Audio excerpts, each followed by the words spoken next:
обичаите за прочка и веројатно не можевме да викнеме посоодветен гостин од професор доктор Зоран Чумалинов од Институтот за фолклор Марко Цепенков во Скопје. Добар ден и добре дојдовте. Добар ден, благодарам на поканата и поздрав до вашите гледачи на емисијата. Се надам дека ќе нема премногу повторување со колегата Котев, така да обичаите тој ги загатна, но тука сум затоа да ги дообјаснам. Има повеќе обичаи кои што се врзани со празникот прочка. Нам ни е целта да ги подсетиме гледачите овие обичаи да не се заборават, бидејќи како што влијае новото време и ги забораваме старите работи, така веројатно помалку губиме и од сопствениот идентитет. Обичаите за прочка не само што се настанале под влијание на црквата, туку се уште и остатоци од предхристијанскиот период. Па вака имав прилика да го проследам разговорот и со свештеникот кој што зборуваше на религискиот аспект на прочка, на празникот Велики поклади, на обредот прстување. Значи, моја задача е да не загубисам тоа од аспект на традицијата, на традиционалната народна култура, како тоа низ вековите па и милениумите се одвивало и како се оставуваме денес. Ќе почнеме од обредното прстување, значи тоа се прави во неделата од оваа седмица и едно од имињата на тој ден е проштени поклади, некаде се нарекува Велики поклади, а прочка е скратеното име од проштени поклади.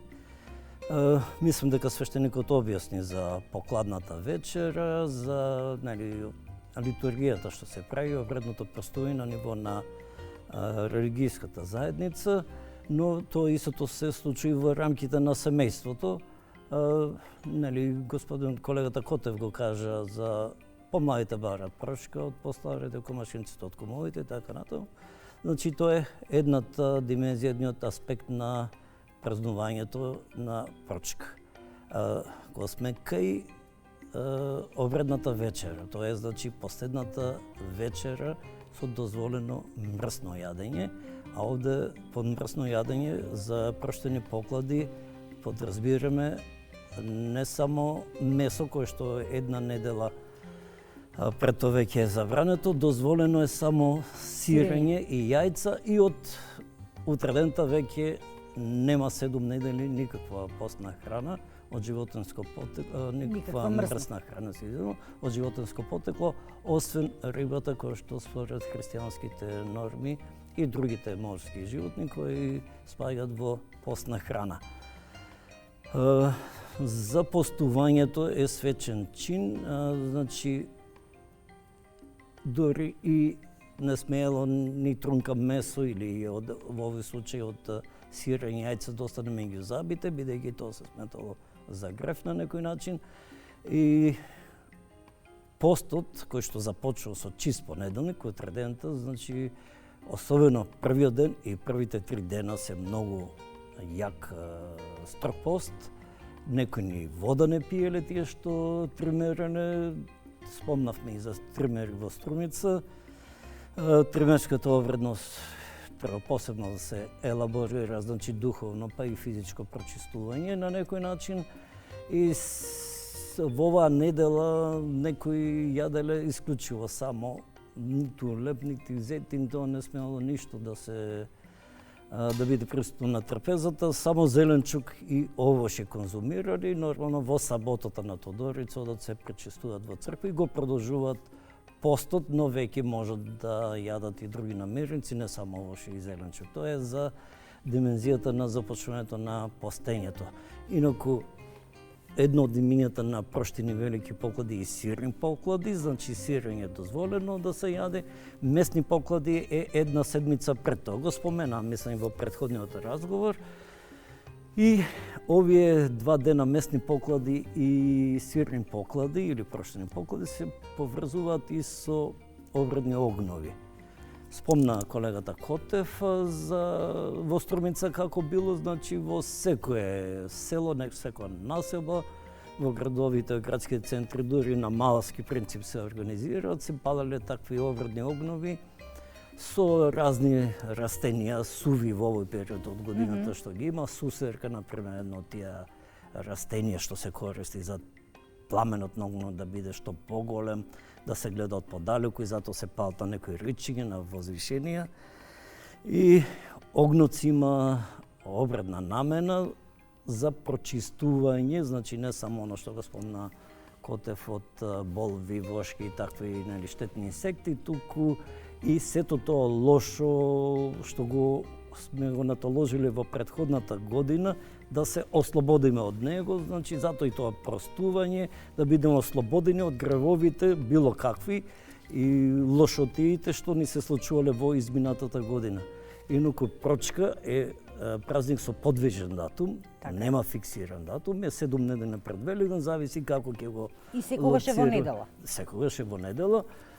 Како ќе се лоцира Великден во календарот, а тоа е првата недела после првата полна месечина, после пролетната равноденица, и така се одредува и прочка. Но секој пат прочка се паѓа на преминот од зима во пролет. И тоа е фактички еден нов годишен циклус кој завршува оној период на мирување на природата и започнување во природ сега ќе почне се раззеленува, да цветат трава, растенија, животните ги носат младенците на свет во овој период од годината, и тоа е еден вид обновување не само на природата, туку и на општествената заедница.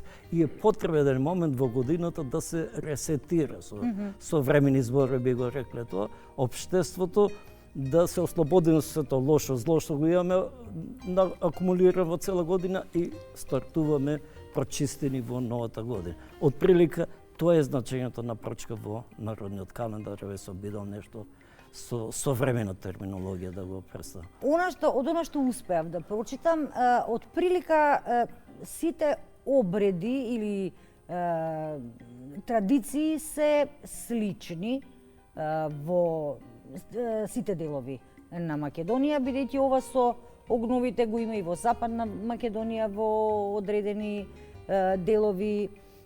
И на различни празници може да се случи Коледа, Бадник, Василица, тие се два периода од годината. Има места во кои што се палат. Имењата се ора копа, ората копата, калавештица, карлавештица, значи копен, има разни термини, но тие се обредни огнови со таа намена да се изврши прочистување, со самото прескокнување кој ќе биде пред згаснување огнот кој ќе намали, сите скокнуваат за да се ослободат од лошотиите од минатата година. Поправете ме ако грешам, но амкањето нели е најприсутно секаде? Амкањето тоа е веќе, да, за жал, иако Котев рече се практикува, се практикува многу ретко. Еве да речем, моите деца се некаде 25-30 години, дедото нивни го правеше додека беа деца, ама тој повеќе како забава отколку онај обредната страна што има самиот обичај, и оддавна има изгубена обредната функција, тој обичај повеќе е она забавната, амкањето или ламкање, некај лацкање, ве видовме во Струмица се изговара. Значи има еден обредниот аспект е тоа што е спомна и Котев за јајцето, си има посебно место во традиционалната култура како символ на животот, на обновување на животот и така натаму. И бидејќи на прочка мора да има варени јајца, сирење, и обичајот е поврзан со самото принесување на варени јајца на трапезата, и обично тоа амкање или ламкање се изведува или јајцето ќе се врзи за некој конец канап на гредото од куќата, на мотовило, на сукало, на некој предмет, и се принесува до сите, така стапот со или јајцето конецот до сите. Најинтересно, најзабавно со децата, нели се обидуваат без раце, само со заби да го допред да го зграбат јајцето, и нели оној треба да е късметлија кој што ќе го фати јајцето, и на крајот има со самиот конец на кој што бил врзан на јајцето известна обредност, се гори, и според горењето се одредува сега ќе го резовале, што сега и какво здравје ќе има во текот на годината, бидејќи многу од обредите што се во тие периоди на преминот еве околу некрстените денови, тоа го викаме соларна нова година во етнологијата и сега пролетна нова година кога имаме заминување на зима и пролет е преполна вредноста со такви обичаи кај што има гатање за среќата, касметот, здравјето во наредната година, плодноста на нивите, на стоката и така натаму, значи си има своја вредност за гатање каква ќе биде беркет на годината или не. И здравјето нормално се гледа. Поправете ме ако грешам, но познати се во фолклорот, во етнологијата, карневалите, дека генерално си изведуваат на почетокот на годината, на нашиве простори овде на Балканов најмногу во периодот на некрстени денови, меѓу Божик и Водици. Вевчани, класичен период, да речем. Но не е само тој. Да. Не е само тој.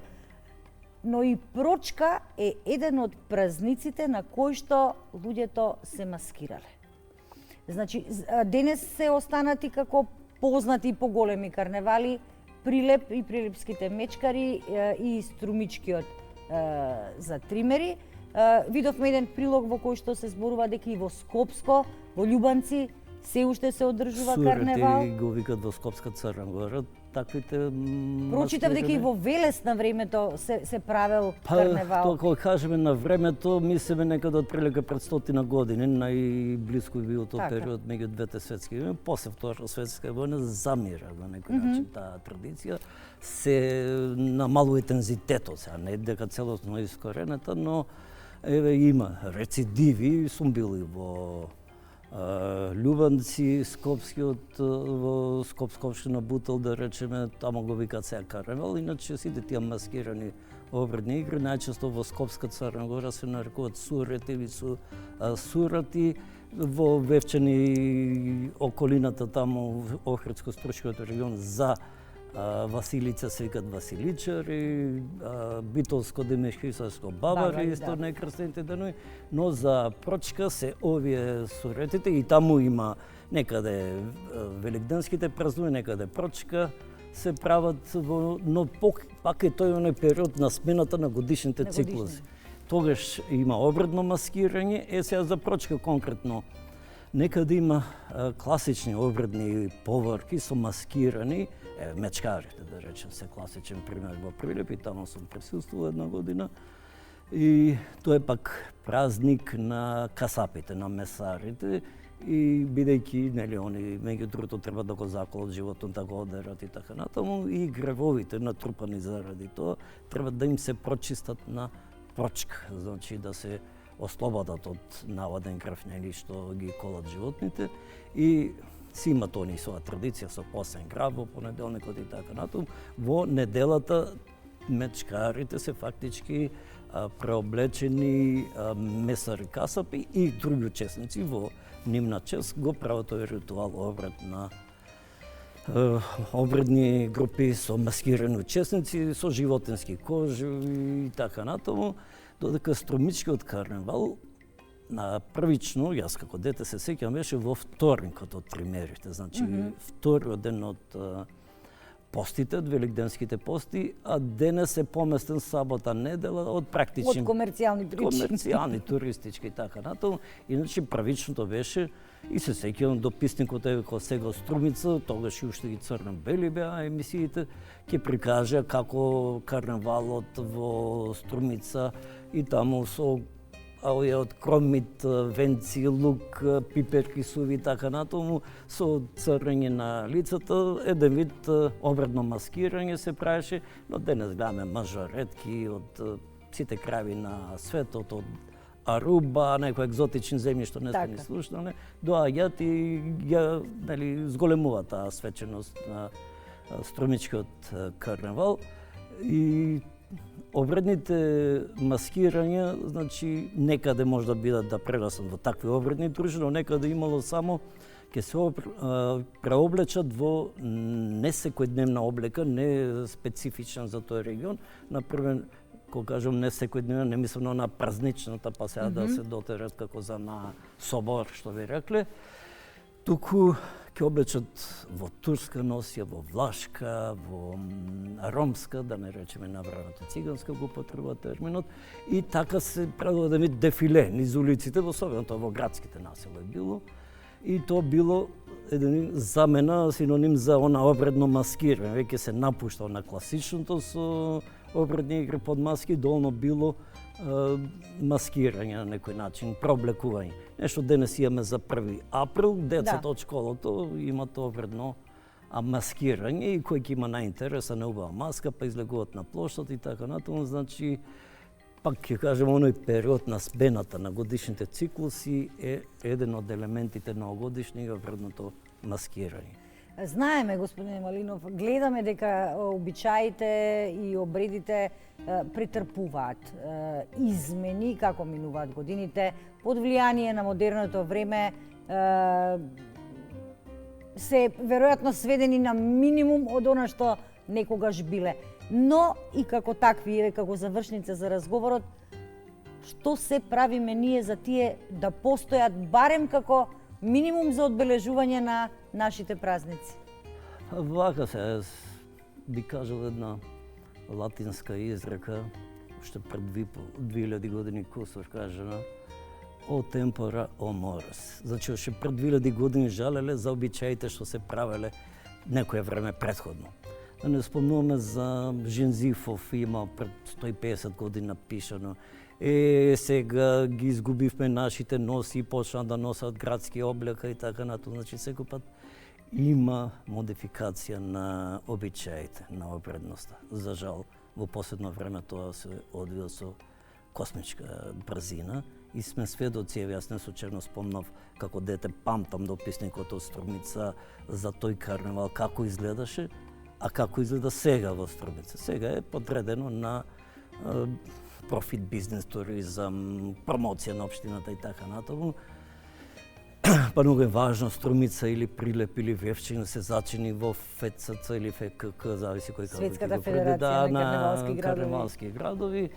И се тоа, значи, да вид, сакаме да бидеме брендирани, сакаме да бидеме од тек со модата, но факт е дека да ги споредиме само обичаите во врска со свадбата, како било, ние го сме правеле свадба пред 20-30 години, како правеле нашите родители пред 50-60 години, а какви се свадбите денес, а какви ќе бидат после 20 години, да речем. Сето тоа, значи, обичаите се прилагодуваат на современието, сакат сите да бидат во исто време модерни, традиција да зачуваат, и самите обичаи преживуваат онака како што преживуваат. Факт е дека денес амкањето и да се прави, тоа се прави од забава на некој начин, не како што било едно време речиси задолжително во. Но добро е да се прави, па макар и од забава.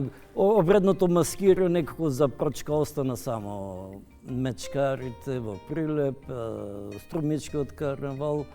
Обредното маскирање веќе е сведено на минимум, освен она со училиштата 1 април, ден на шегата, па најдо тука да се прави тоа обредно маскирање, иако во нашата традиција 1 април не е бил нешто, кој знае, со одбележување на некоја обредност, но прифаќаме од соседството, од Западна Европа, само да споредиме кој сме ко обичаите и преживувањето.